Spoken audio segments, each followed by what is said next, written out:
My grandfather knew a lot about setting goals as a driver. He was born in the 1940s in Lebanon, in a small family. He had three siblings, and the family was very poor. So at the age of 16, he had to go find a job in order to make a living. He worked in a bakery nearby his place as an employee. He would make bread.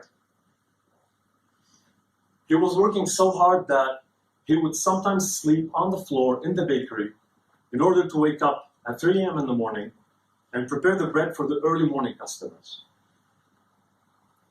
One day he thought that in order to make a better living, maybe he could use some of his savings a few years later in order to rent and run his own bakery. So he found one right next to his place that he rented and started managing it. And sometime later, unfortunately, it failed and he lost his money. But then, a few years later, he went back to becoming an employee and saved more money. And he thought of trying again. He rented a different bakery this time, in a different part of the city, hoping it would work. And this time, it also failed. So my grandfather had to stop for a second and think. He had to stop and pause and adapt. He thought that maybe if he rented a bakery in a different part of the city center, the growing, hype neighborhood that is really growing right now, and if he applied his own special recipe for bread, that maybe things would be different instead of making the bread that everyone else makes. So he tried a third time, and this time it worked. It was at his third attempt, and after many failings and learnings, that he finally got his bakery to take off. People loved it. It was taking off like magic. My mother tells me that people would line up first thing in the morning before his bakery in order to buy the bread before he runs out of it. She tells me that they were able to smell the taste of the fresh, tender bread early in the morning, blocks away from the bakery. He gave people the taste of their lives. So by the time he was 40, he got wealthy. And he bought 3 other shops in order to expand the business. He also bought 5 apartments that he would later offer to his kids. He was one of the few people to own a Mercedes-Benz back then. In 1975, a civil war broke out in Lebanon that lasted for 15 years. So during the war, when the fights would intensify between the militias in the cities and civilians were held hostage at the middle, he would take everyone in his car to the safe mountains where he rented a big house for the family and keep them safe there.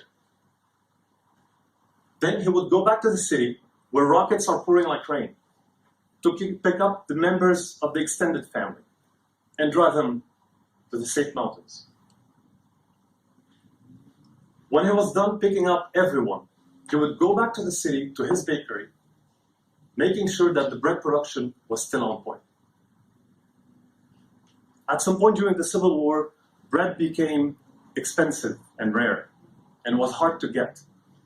So people would stay at home, afraid, and they would use their stocks of food, afraid of snipers and rockets outside, so they wouldn't go buy food.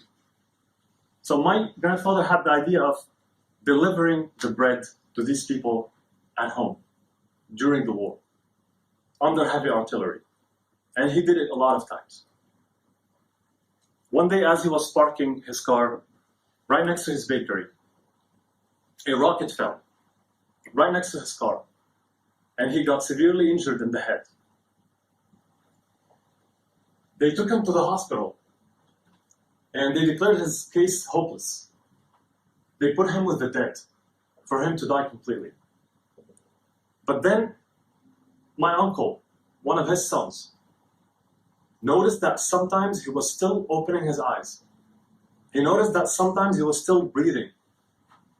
So he didn't listen to the doctors, and he took him to a bigger hospital in his car, where they did urgent surgery to repair the damage, or at least to stop the bleeding. And then they did another surgery and another surgery. until they saved his life. They literally brought him back from the dead. Later, when he completely healed, he had still lost control of his left arm and his left leg. But he was still able to drive an automatic car, because all you need was a right leg and a right hand. So he went back to the bakery, and he put it back on track, because it was losing money due to poor management during his sickness.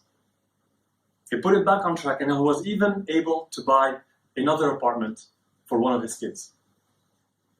He survived for 10 years after the injury and passed away in 1994. This is a picture of young me with my grandfather. I probably was 6 years old. I'm not good at this.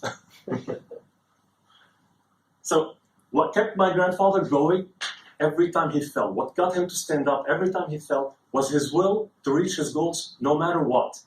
And his goals were rebelling against the extreme poverty he grew up in and offering his kids, family, and loved ones a better life than the one he had. A better childhood, no matter the odds. So that was his moment.